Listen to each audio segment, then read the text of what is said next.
دین اخلاقی قدروں کی سربلندی کا نام ہے اور مادی ترقی اور مادی عروج یہ بالکل ثانوی حیثیت رکھتے ہیں۔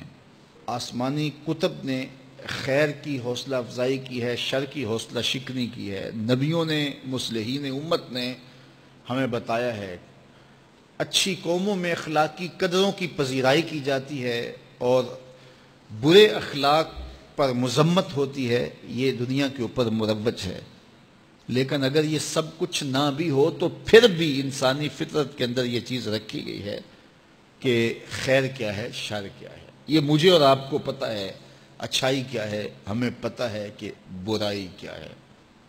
تو ہر شخص کے اندر مفتی بیٹھا ہوا ہے، وہ میز کے اوپر سے رشوت لینے لگے یا میز کے نیچے سے پیسے پکڑنے لگے، اندر گھنٹیاں بجنا شروع ہو جاتی ہیں، تم غلط کر رہے ہو۔ دیوار رکھتے ہوئے ہمسائے کی 2 انچ دبانے لگے تو ضمیر آوازیں دیتا ہے کہ تم غلط کر رہے ہو۔ یہ اندر مفتی ہے جو فتوے دیتا ہے۔ کسی کمزور کے منہ پہ تھپڑ مارو، کسی کو اذیت پہنچاؤ، کسی کا حق غصب کرو، کسی کے حقوق پامال کرو تو اندر گھنٹیاں بجتی ہیں کہ صاحب غلط چل رہے ہو۔ تو یہ اندر ضمیر انسان کو بتاتا ہے، یہ دل مفتی بیٹھا ہوا یہ بتائے گا اچھائی کیا ہے۔ حضور سے پوچھا گیا حضور جو ہے وہ ایمان کیا ہے؟ فرمایا جب نیکی تجھے خوش کر دے اور برائی تجھے پریشان کر دے تو سمجھ لے کہ تو مومن ہے۔ ہاں کبھی ایسا بھی ہوتا ہے کہ اندر مر جاتا ہے، ضمیر مردہ ہو جاتا ہے، پھر گناہ کرنے کے باوجود بھی انسان کچھ محسوس نہیں کرتا، اور یہ بدترین کیفیت ہوتی ہے کسی شخص کی۔ پھر نہیں پتہ چلتا کہ وہ اچھائی کر رہا ہے اور برائی کر رہا ہے۔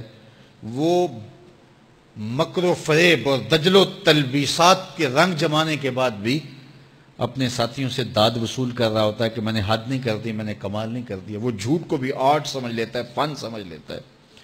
وہ مکر و فریب کو بھی اپنی فنکاری تصور کرنے لگ جاتا ہے۔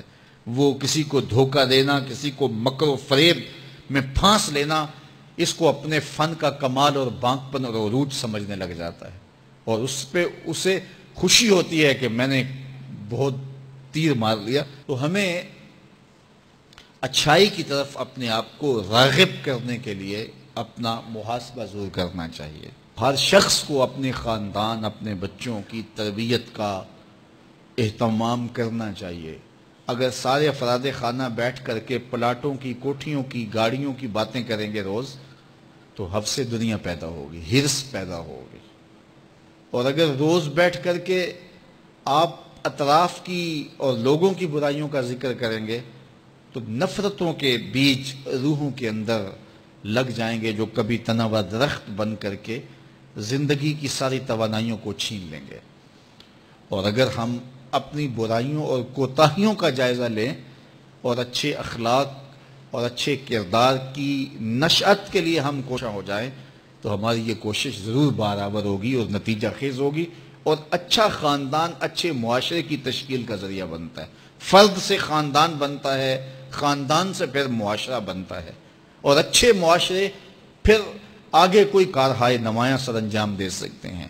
تو دور موجود کے اندر جہاں ہم اپنے ہمسایوں سے، رشتہ داروں سے، اپنے ملنے والوں سے، معاشرے میں، چلتے ہوئے بازار میں، گزرگاہوں میں لوگوں کے ساتھ رویے، تلخ جملے اور جو ہمارا انداز تکلم ہوتا ہے، یہ ہمارا دین کیا کوئی بھی صائب معاشرہ اس کی اجازت نہیں دیتا۔